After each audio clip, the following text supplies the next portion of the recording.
Good morning. Welcome to the program agenda. I'm your host, Cito Beltran, thanking you again and again and again. Malaki pong bagay that you join us here on the program every morning, and for being subscribers of Cignal TV, and those of you who also watch us via Facebook.com/OneNews. Okay, and syempre, we are also available on YouTube, especially for those who want to catch the replay. Now, today is November 25, 2022. It's a Friday, so I'm sure everyone is looking forward to the weekend. You've got plans to travel, plans to take a break, or just sleep in. You've earned it. You deserve it. Okay, let's go with our daily starter today. But before that, maraming salamat po. Thank you, PLDT, Marco Borlongan. Thank you, sir, for always extending the PLDT internet service here in Lipa, where we are always able to connect to our viewers. Now, for our daily starter, okay, it may sound like it's about exercise, and in a way, it's an exercise, but listen, because it's very interesting. A friend of mine, Sol Molde, posted this on her Facebook, and I couldn't resist but share it today. And it goes, the best exercise is walking away from arguments that lead to anger. Walk away from thoughts that steal your happiness. The more you walk away from things that destroy your soul, the happier your life will be. Okay, di ba? Parang yung kanta, sino ba yun? Matt Monroe. Walk away, please go. Di ba? Walk away. Wag na kayong makipagtalo, wag na kayong makipag-away. You know, there are people who get into road rage. Instead of just driving away, they walk towards the conflict, and then pag biglang nakakita kayo ng katapat, magsisisi kayo habang buhay. Okay, so walk away from arguments that lead to anger. Walk away from thoughts that steal your happiness. The more you walk away from things that destroy your soul, the happier your life will be. Of course, I need to put that condition there, no? If you are having issues with your wife, do not go to bed without settling the conflict, okay? Do not sleep, because baka mamaya hindi ka na bumangon. Naku po, lifetime of regret for the one left behind. Anyway, those are the medyo weird thoughts na for a Friday.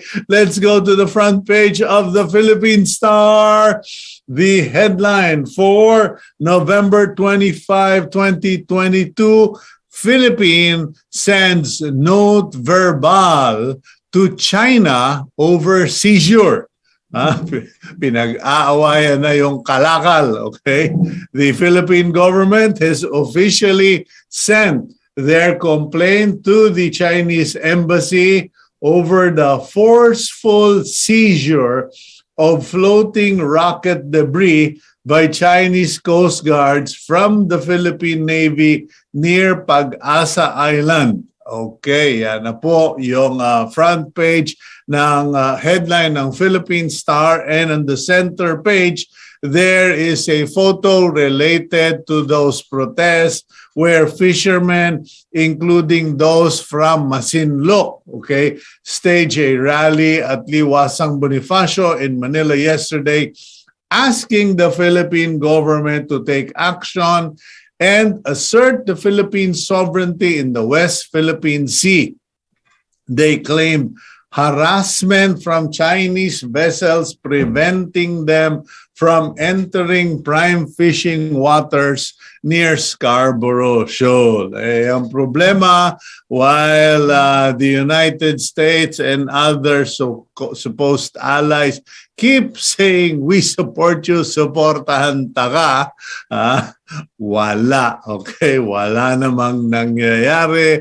They are not there. Our big brother kuno is nowhere to be found in the area. Padaan-daan lang. Okay, at the top of the front page, the header, the sad news, but the reality in the Philippines, income inequality in Philippines among widest in East Asia according to a World Bank study.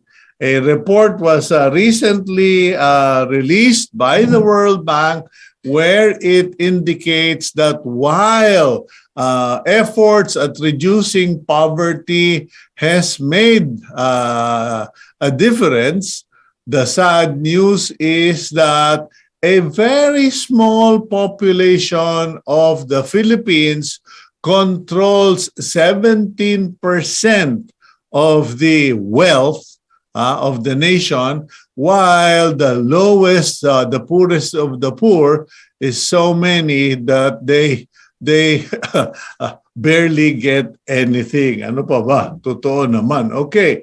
Meanwhile, we don't want impunity to rule. According to Secretary Crispin Boying Remulla, they don't want impunity to rule, and which is why they support the decision of a regional trial court that sentenced a policeman to life imprisonment for the planting of evidence, torture, and killing of two teenagers some time back. Okay.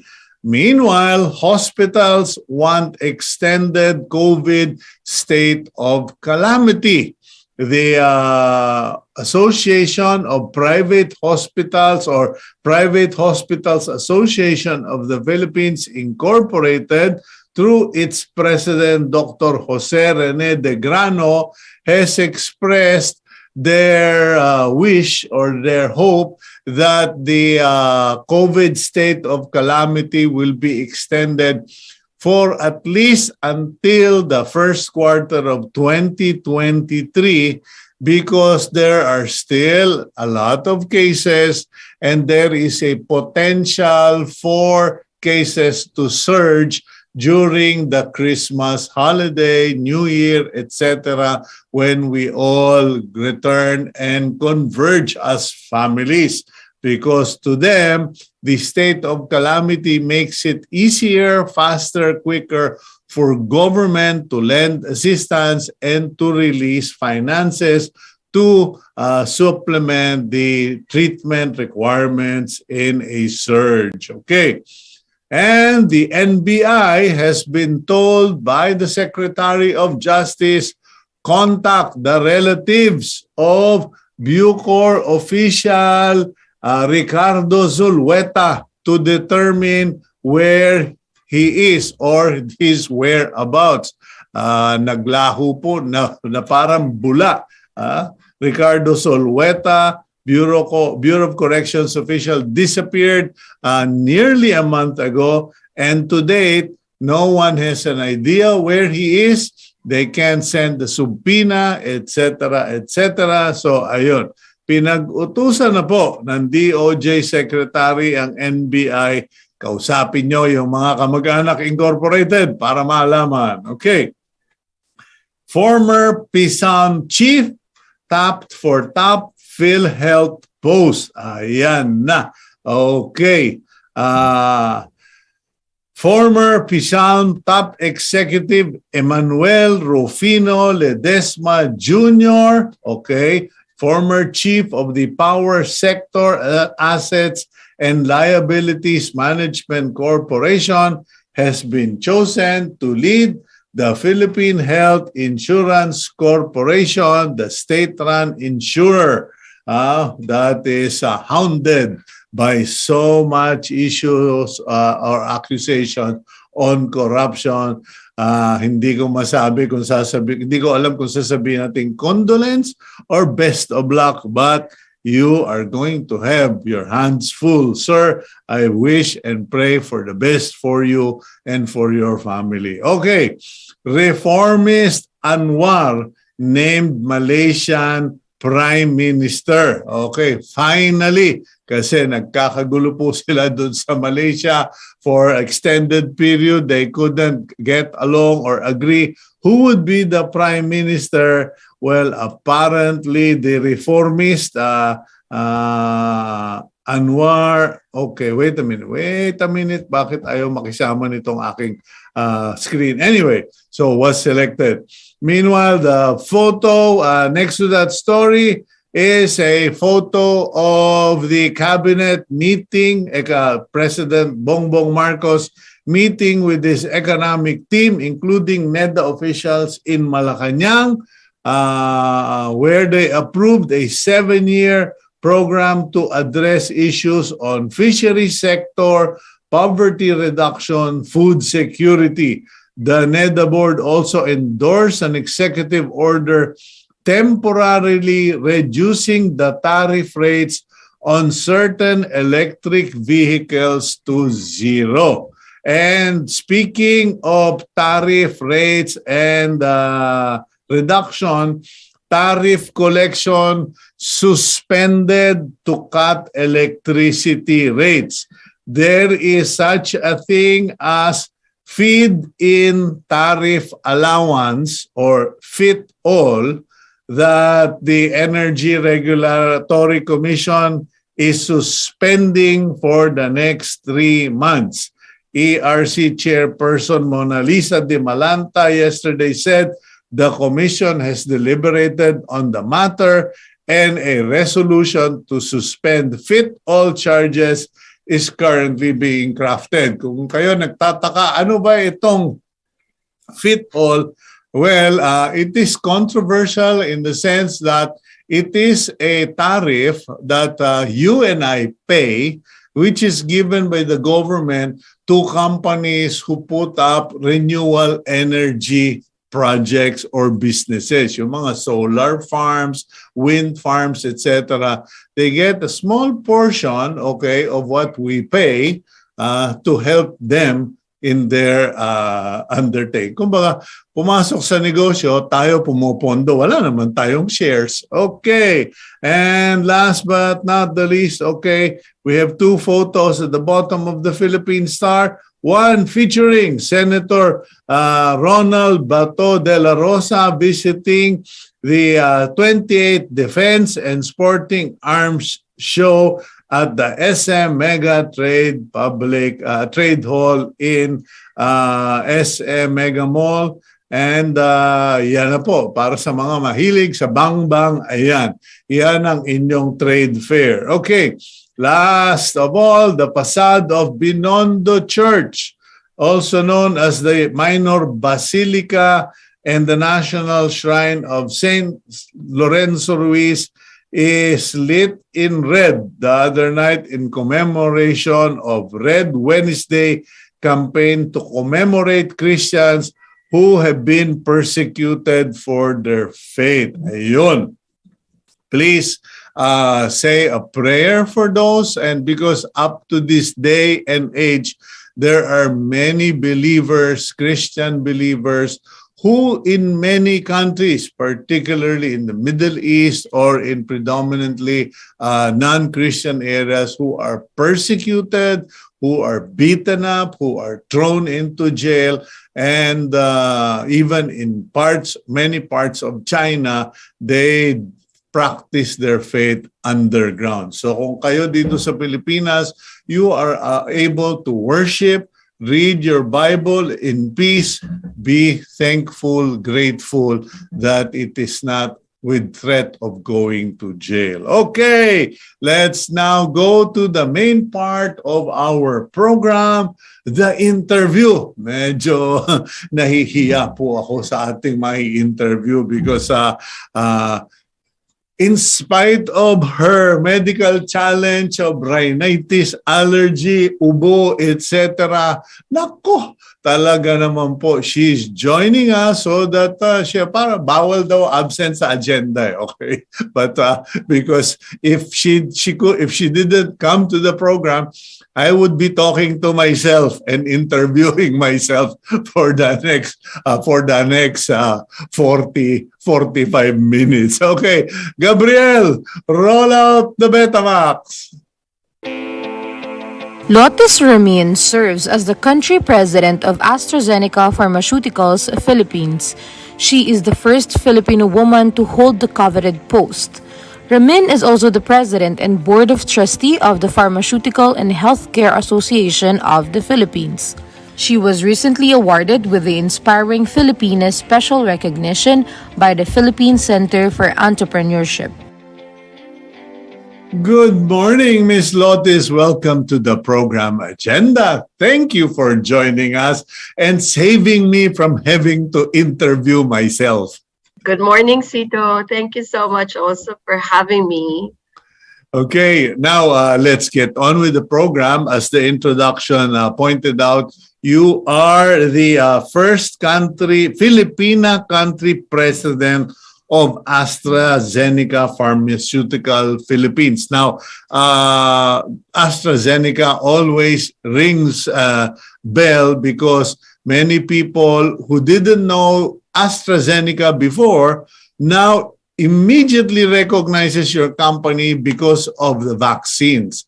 And I know that here in the Philippines, it's not a big deal that women hold positions of power as presidents in politics and corporation. But for a multinational corporation, it's a big deal. How does it feel?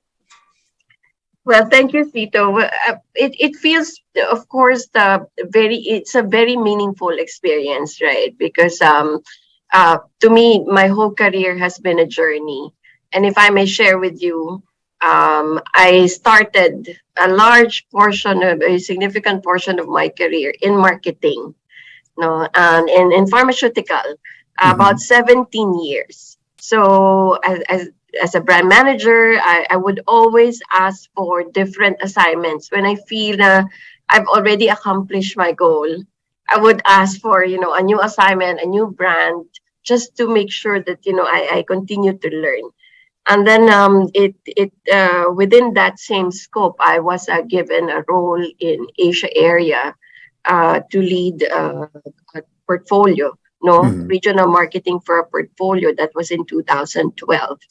And then after a couple of years, I came back and I was offered a senior leadership role here in the country. That time was still in marketing. And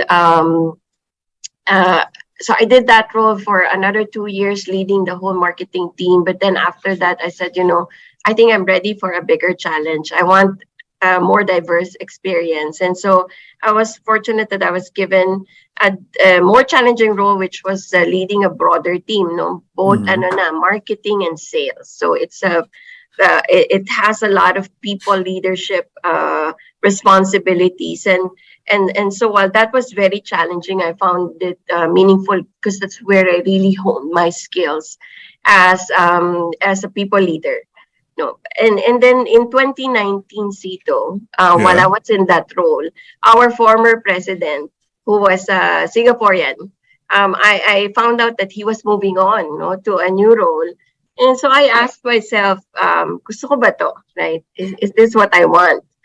And, as a woman, kasi you asked kanina how it feels. As a woman, sometimes we underestimate ourselves. And we think of all the obstacles before the opportunity. But the good thing is that in AstraZeneca, there are specific programs that actually prepares women and talents, for a challenging roles. So with this preparation as well as my accomplishments, I felt that I was confident enough. And so I did apply for the role, and fortunately I got appointed. So yun yung journey getting to the role. Now, of course, on my first year, 2019. That was a fantastic year. No, I really had I really enjoyed it. And we had a lot of achievements that year. And then 2020, if you will recall, the pandemic happened, All which I right. never expected, diba? Yeah. And we all experienced this, Ito, but there was no playbook. There's no guidance how to navigate the pandemic. And so the key challenges there that we had to tackle then was number one, how do we ensure that patients continue to get their supply of medicines? Mhm. Diba? Yung standard supply of medicines. Number two, how do I keep my team, my employees safe? Right, our employees safe. We operate in hospitals, we operate in the field mostly, right? Yeah. How do we keep them safe? And so, really accelerating, moving into digitalization. That one we had to do very fast so that we keep our team safe, and yet we still continue to operate. And then, of course, the biggest challenge then was enabling access to the vaccine, right? And really supporting the community during that crucial time, no, at the peak of the pandemic when people were dying. Diba? So, Mhm. good thing we part with the team's resilient work. We had a core task force. We worked with the private sector, if you will recall, with Mr. Joey Concepcion. Yeah. A lot of private companies pulled in, and then local government units and the national government. And we pioneered the first ever multilateral agreement, private-public partnership in enabling access to the vaccine. It was actually the first of its kind model in the world.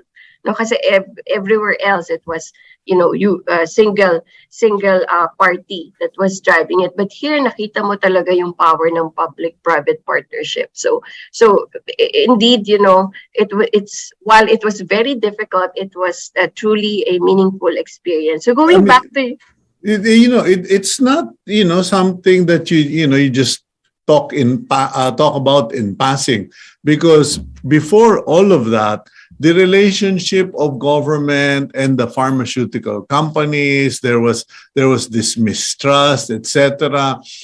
Regulatory relations, or realities made it difficult for cooperation. But how did that, and also we were desperate here in the Philippines, so that is a motivation. But convincing your associates or your home office na, hey, can you please send us some of the vaccines? That must have been a mountain to climb, because we are a drop. We are just a drop in the bucket, so to speak. Kumbaga, in terms of population, influence, capacity, financial capacities, we were so small, and yet you were able to navigate the supply to reach the Philippines and for that cooperation to happen. How did that all come about? So thank you for bringing that up, Cito. Two things, right? I think AstraZeneca, it was very clear worldwide, all the leaders in AstraZeneca, when we made this decision as an organization, very clear yung mission, make the vaccine available in as many countries as possible. And in fact, worldwide, we have released 3 billion vaccine doses, and that's to 180 countries. And most of these countries are low to medium income countries, no, including 39 million doses delivered to the Philippines. So there was a shared commitment to global equitable access in the organization. But of course, the model was very challenging. Diba? So ang maganda nito is we really saw people wanting to come up with a solution, multiple parties, no. Mhm. And it was since there was no playbook, we were all trying to find a solution. The key was, people with common goals, right? Mr. Yeah. Joey Concepcion, Ms. Tessie Coson, all the private sector that came together, and then you have all the local government units really wanting to secure, and then of course with the support of the national government, no. So Yeah. nabuo siya. nabuo yung model. Of course, it's easy to say now, but it took a lot of, sleepless nights and a lot of coordination. But we were very clear kasi we don't want Philippines to be left behind. Diba? We had to get access. So we came up with that model, and fortunately, that model later on also paved way for other manufacturers and also for the COVAX. No, in fact, AstraZeneca was the first vaccine delivered through COVAX in March of 2021. And napaka-meaningful nito because the early rollout in general of the vaccination, actually, according to the KPMG 2021 vaccination report, helped save $3.2 billion in healthcare costs because you prevented hospitalization, you prevented deaths, and worldwide. Lotis, can you repeat that? Because that's another thing we lose sight of, or we don't take into consideration, that it was not just about getting the vaccine so we don't get sick. It is about how much money was saved because we didn't have to end up in the hospitals. Yeah, two things. No, first was the healthcare cost savings, according to the 2021 KPMG vaccination report, amounted to $3.2 billion in healthcare costs because we rolled out early, and it's not just in general yung early vaccination rollout of the government through COVAX, diba? And all the other supply that came. So time was of the essence kasi diba, as the earlier you start, the more you save. But more importantly, Cito, with our global supply to the world, AstraZeneca has saved 6.3 million lives globally. And in the Philippines, we have prevented more than 52,000 deaths through the vaccination. And diba, at the end of the day, lives. We're talking about lives here, so that makes it very meaningful because all the collaboration, it led to something. And it's when we go out now and we mingle with people, it feels very meaningful, right? To know that somehow, as an organization, we have contributed to that, and so kahit mahirap and challenging, I think. On your part, Lotis, how difficult was it convincing people who were in another continent, dealing with their own nightmares and challenges, and telling them, boss, we need supplies here. We need vaccines. Because I know that there were companies that kulang na lang magbarilan eh. Parang, they were really fighting among colleagues to get a share of vaccine. How was it with AstraZeneca? Did the CEO or the board just simply said, we are not even going to discuss this, we're going to do this, roll this out, blah, blah, blah. Did you have to fight tooth and nail for your territory to be represented and to be given a share? Well, not really fight tooth and nail because, the company, as I said, really supports global equitable access. But you really have to represent your country. Well, so that you get a share, right? So the beauty of it is that AstraZeneca has activated both technology transfer and also, manufacturing partnerships, and enabled a dedicated manufacturing partnership for Southeast Asia, right? Or Asia in general. And so dun kami well represented. But to your point, there was a commitment from the organization, but of course, as a local team, we really had to represent Philippines and track it on by the hour, and really chase. We have to get this signed so that we are part of the planning. And so a lot of coordination locally and also internally. But in the end, kasi common goal naman, so we were able to make things happen, and a lot of people helped us. Yeah, you have to excuse me for being makulit on that question, because I know for a fact that in the United States, there were brands or manufacturers who were under pressure from government na parang, hello, we have an international commitment, and then the US government was saying, us first before others. So that was an issue for many pharmaceutical executives. Now, moving forward, so you managed to work with private sector associates with the government. You managed to put together a group to bring in the vaccines, save lives, etc. But how is the situation now? Because I recently read, I think it was yesterday or the other day, where I read an article that expressed frustration on the part of health services that the Filipinos parang okay na kami. We already did one or two. We're bulletproof already. What is the sentiment of your group or yourself regarding this? Well, of course, we continue to support the drive for vaccination, regardless of what supply is in the country. Largely because the virus is evolving, right? And the fact is that in the country, only about 20 million has the first booster dose, right, which is quite low.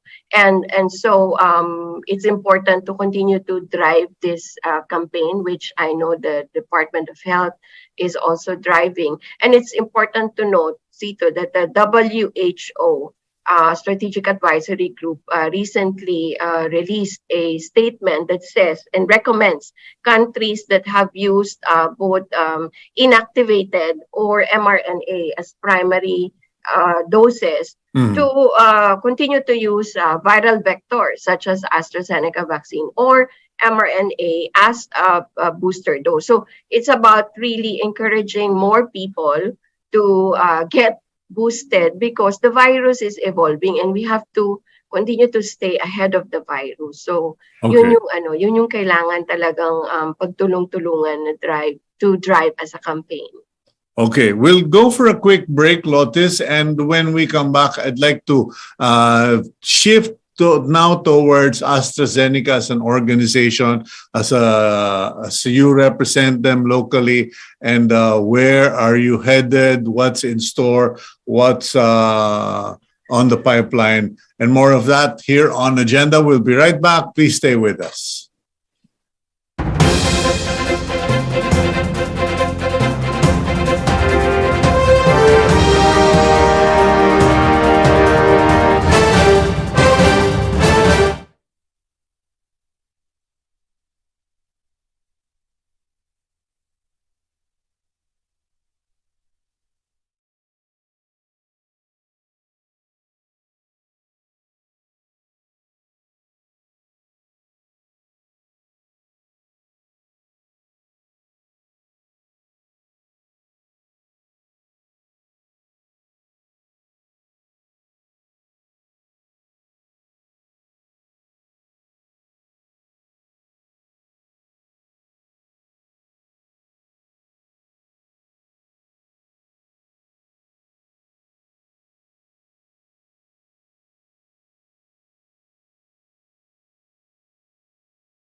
Okay, welcome back to the program agenda. And still with us, Lotis Ramin, Country President, Astrazeneca Pharmaceuticals, PH.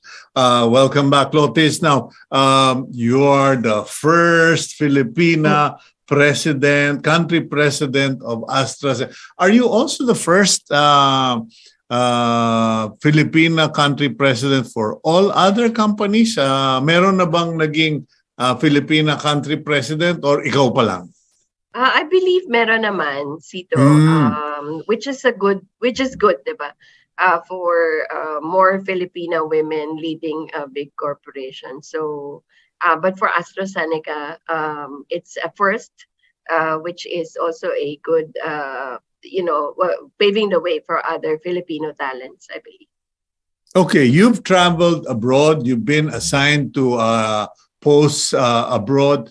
What have you had? What did you have to do to get where you are now? Because is it simply years of experience? Did it require? Because I know in certain fields you practically have to go to school, night school every 2 years. You have to take an MBA, a PhD, etc. But to become Lotis Ramin and where she is now, what did it take? Well, the good thing with AstraZeneca, Cito, is that there are no like strict rules that you have to have this degree or you have to have this experience. It's really more about your number one, your potential, right? And your readiness, of course, your track record. And so that was critical for me to establish prior to this. And at the end of the day, getting myself ready for a senior leader role and being able to also represent the country in a global organization. So to your point, I did a regional role briefly in 2012 to 2014. And that expanded my perspective because that's different. If you're doing a local role, your exposure is mostly with the local dynamics. But in a regional role, I was able to get exposure towards different cultures, right, in Asia, and then different archetypes, market dynamics also. So iba-iba yan, iba-ibang healthcare system. And so that was a really helpful. And then in that role, of course, you have to do a lot of collaboration with global, collaboration with the different markets, with senior leaders of the different markets. You have stakeholders where you need to get their buy-in. So a lot of it helped in building your network, your influence, your experience. And then when I came back, as I said, it's really about honing the people leadership skills because people, they're very important, right? To the success of the organization. And so you have to learn that. And so after that, that's when I felt I was ready. And, I tried for it. I wanted it. Important eh. You have to want it. Then the rest is history, right? And I'm truly enjoying my journey today. Okay, now, there is this risk that you are stuck in your most popular accomplishment, your stereotype by your most popular or successful product, etc., especially in the Philippines, diba? Kumbaga, pag picture taking, Kodakan, pag soft drinks, Coke, etc., pag refrigerator, Frigidaire, etc. Now, AstraZeneca will be an institutional brand as far as vaccines are concerned. But what else are there, or what else is there behind AstraZeneca? A very important question, Cito, because AstraZeneca has more than 4 decades of legacy in the Philippines. And that's way before the vaccine, right? So while we're very proud of what we have done during the pandemic, AstraZeneca is way more than one portfolio. So in the Philippines, aside from the 4 decades of legacy, we have 4 major areas of expertise. cardiovascular, renal metabolism or metabolics. And then we also have respiratory and immunology. And we have oncology or cancer. And of course, the vaccine and immune therapies. Now, sabi mo nga, meron Mhm. talagang isang brand na ano, but we with our portfolio, we believe that we can make a difference in multiple areas. Why? Because Mhm. there are huge unmet needs in the country in all these therapeutic areas. So if you will allow me, Cito, I'd like to talk about some of them. Yes, please. Kasi I know that, for the longest time, there's a law that prevents pharmaceutical companies from advertising.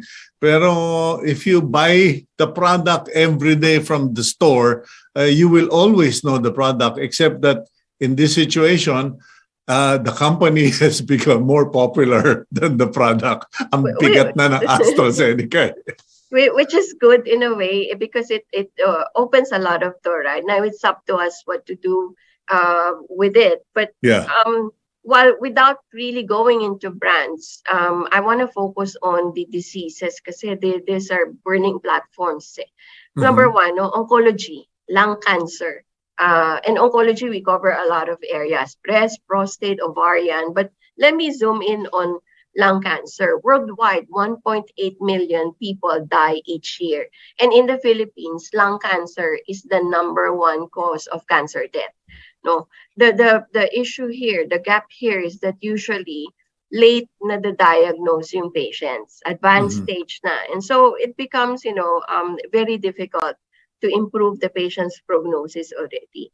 So what we are trying to do in lung cancer because or in cancer in general, AstraZeneca has this global bold vision of redefining cancer care and hoping that in the future we can eliminate or the cancer may be eliminated as a cause of death. Right now, this requires a lot of work throughout the disease journey, and that's what we stand for. It's not just about the product, but really looking into the disease journey of the patient. So what we're trying to do now is understand this. And we launched what we call the Lung Ambition Alliance in the Philippines. So it's a partnership with multiple partners. And to what we're trying to do is drive better disease awareness, earlier diagnosis. So we have introduced the artificial intelligence-based software solution for chest X-rays, no, that can scan chest X-rays and help patients or help physicians identify if there is malignancy earlier, so that the Mhm. patient can be guided earlier. To date, we have done close to 30,000 scans already, no, with our partners, and the goal is to move earlier the diagnosis of the patient so that they can live longer and enjoy more moments with their families. Diba? So that's what we're trying to do, and we'll continue to expand on this initiative. Now, that's just one. If I can talk about another burning platform, chronic kidney disease. I'm sure you always hear Cito dialysis, diba? Ay, nako, it is a personal, it is something that really riles me up, that when I hear of so many Filipinos having to go for dialysis. But please go ahead so we can talk about it. Yes, and to your point, dialysis really impairs your function, diba, your quality of life. So what we don't want we want less people moving into dialysis, right? So we have to move the intervention much earlier. And the reason is that it's really a burning platform. Chronic kidney disease is the fourth leading cause of premature death in the country. And itong NKTI has a local study that shows that one Filipino develops chronic kidney disease every 40 minutes, and one Filipino with chronic kidney disease progresses to dialysis every hour. So it's really a serious problem. Kaya ang taas ng reimbursement for hemodialysis. In fact, it topped the procedural reimbursement through PhilHealth in 2021. So what we are trying to do is increase the awareness to screen earlier, because there are very simple tools, right? Simple questionnaire that Mhm. can trigger, oh, I may be at risk. I should consult my doctor, or I should do further tests. And then you catch it earlier, Do right? you And have experts who can actually guest on the program to explain that? Because absolutely. please, no, I'm making this public because uh, just the other day, literally just the other day, the NKTI declared that they are over capacity. They had to reject patients, and the DOH had to send an assistant secretary, I believe, because it is a serious problem. So anyway, we'll schedule that so more people can know about kidney disease now. But you were saying. Yes, yes. So we have a partnership also with the medical community. We partnered with the diabetes Philippines, diabetes educators, and some local government units to launch the Act Now. It's a sense of urgency, di ba? Act Mhm. Now against chronic kidney disease.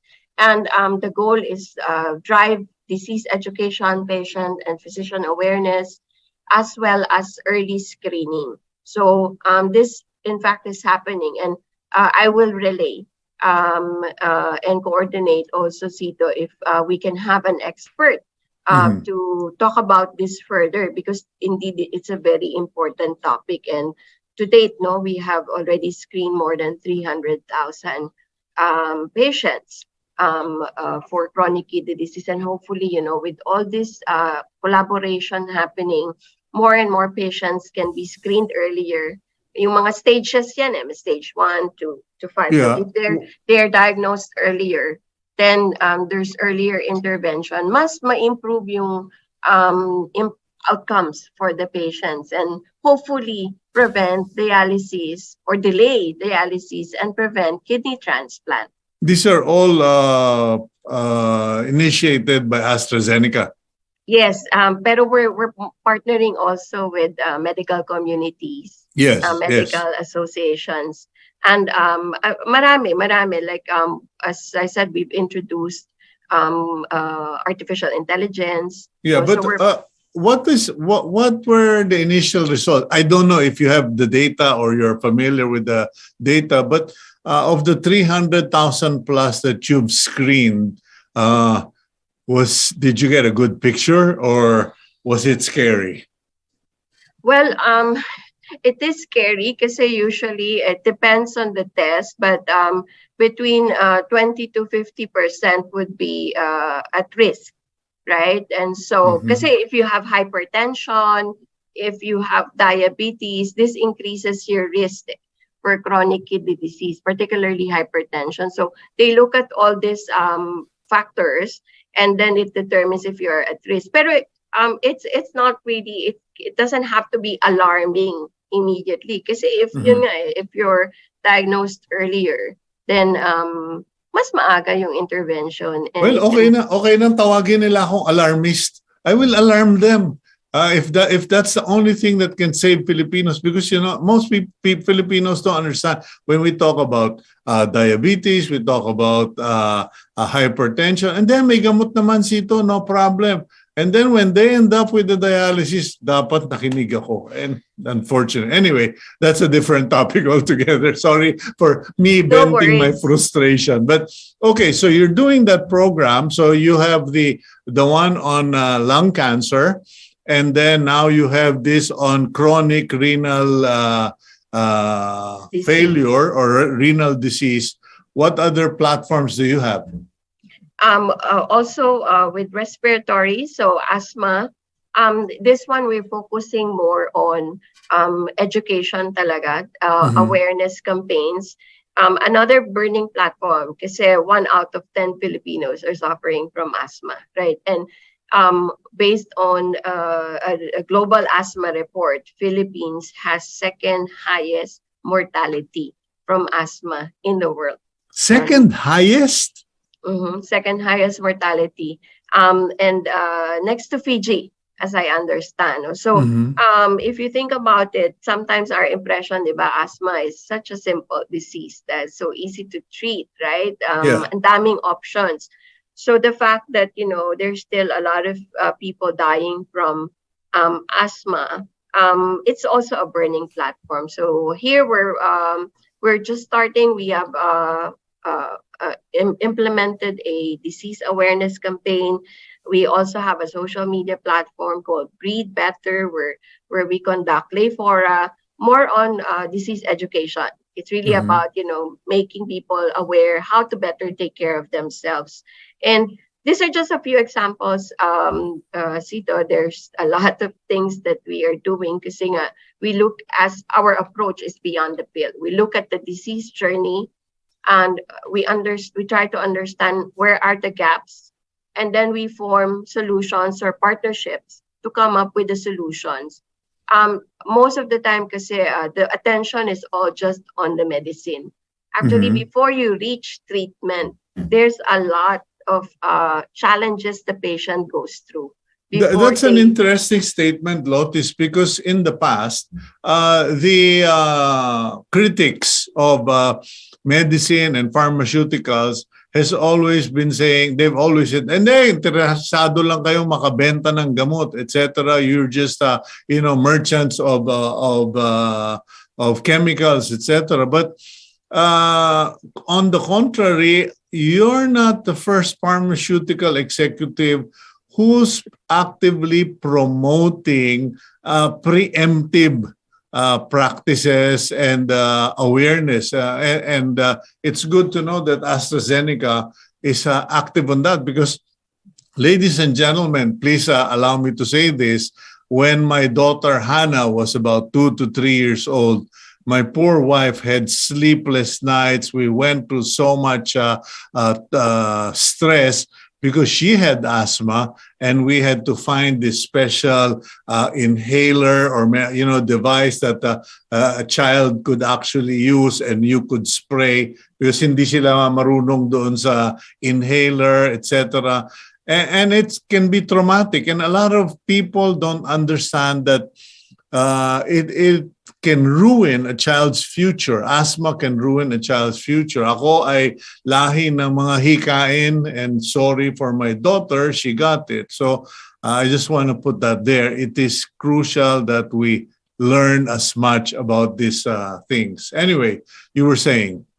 Yes, as we in AstraZeneca and kami rin, our purpose is really to provide meaningful outcomes for patients, Mhm. right? It's not just about the brands, but also how do you really improve patient outcomes and the society, no, in general. Kasi Yeah. if you understand the disease journey, um, it also drives sustainability of healthcare. Diba? Kasi Mhm. you don't want people just getting hospitalized or moving into dialysis, transplant. You want to help them live longer lives, and have better outcomes, right? And if there's any way that we can help drive that, of course we will, right? And that's why all these initiatives are happening. It's not the easy path, right, Cito? But it's the right thing to do. Okay, now we've talked about how AstraZeneca was a pioneer, a major player in putting a stop to the mortality and the attack of COVID-19. As an executive holding your post, what's going to be our next biggest challenge, or what is the next area of concern? Because I read recently about so many children suffering diseases that children never used to suffer 10 years ago or 5 years ago. And it seems it's all because of the lockdowns, lack of immunization, etc. What's our next big challenge? Well, I think it's really being able to navigate, no, through this situation, um, and make the most out of it, right? I while we were locked down most of Mhm. the time, we also learned new capabilities. And so now it's up to us. How do we marry these new capabilities? For instance, digitalization, right? Okay. Hybrid, right? Which is efficient, also good for the environment, and very, as I said, very efficient. So how do we manage this now in a way that we continue to be productive as a society? We Mhm. don't um, we don't necessarily restrict our young ones so much, which is good now they're out, diba? So Mhm. continuously supporting the drive for vaccination, for booster, that's very important. Pero for us in AstraZeneca also, I want to highlight, Cito, that our priority remains to continue to deliver innovation. And we never stop, actually, even during the pandemic. So, of course, we'll continue to support the uh, vaccination efforts, and then we'll continue to bring in innovation and healthcare solutions. So, in fact, from 2019 to 2021, we reached the highest number of clinical trials conducted in the Philippines. And amidst operational barriers, we were able to introduce new products and new indications in the country, and enabled multiple partnerships like what I told you. So that will Mhm. remain to be the priority, because these issues, the non-communicable diseases that I talked about earlier, it's Yeah. been there for a long time, and it's time to really stick to it, right, and drive the solutions today. It's not going to happen overnight. And Mhm. so that remains to be a big priority. And in fact, these diseases were largely deprioritized at the peak of the pandemic. Understandably, kasi diba, overloaded yung hospitals, our Yeah. physicians were really suffering. No? So that, of course, so we really have to bring the attention back to these important diseases, because more people die from these diseases each year, no? But of course, COVID remains to be very important. So we just need to keep ourselves educated and well Yeah. informed moving forward. Yeah, because COVID became a front page, major headline disease of the world. But when you do the statistics, please correct me if I'm wrong, more people have died from renal failure, from Cancer. hypertension, diabetes, and asthma than have died in COVID. And people, doctors have told me, Sito, uh, people seem to have overlooked the data, and we need to refocus. So that's what AstraZeneca is going to be all about in the coming years. Yes, yes. Although we'll continue to build on our vaccine and immune therapy portfolio and continue to support that, but these diseases are equally important, and so that's really our priority, to Well, enable more partnerships and solutions there. Well, please include us in the partnership. Agenda is a platform for the public, for organizations doing good for better health, etc. So I'll count on you to send me that expert to talk about all of these diseases, because medyo talagang nakaka-frustrate, Lotis. Anyway, but I don't want to end this on a note of frustration. Congratulations, on the other hand, for becoming the first country woman president of AstraZeneca in the Philippines. And more than that, congratulations for being part of that effort to bring in government and the private sector to do something, or to proactively put a stop to COVID-19 by way of vaccines. Thank you very much, Lotis. Thank you, Cito. Okay, that's our interview for today. Ms. Lotis Ramin, first woman country president Tama ba yung sabi ko? Nakakaya, baka mamaya sabi, first woman country president of Astrazeneca Pharmaceuticals Incorporated in the Philippines. Okay, and let's now go to the closing blessing of this week. It is a prayer that I would ask all of you to pray. Please, it is from Deuteronomy 11, verse 12. Our prayer for the Philippines. It is a land the Lord your God cares for. The eyes of the Lord your God are continually on it from the beginning of the year to its end. And we have reached 9 o'clock. It's time for us to end the program. Thank you for joining us. God bless all of you. Have a happy weekend and see you on Monday, God willing. Please keep it here on One News.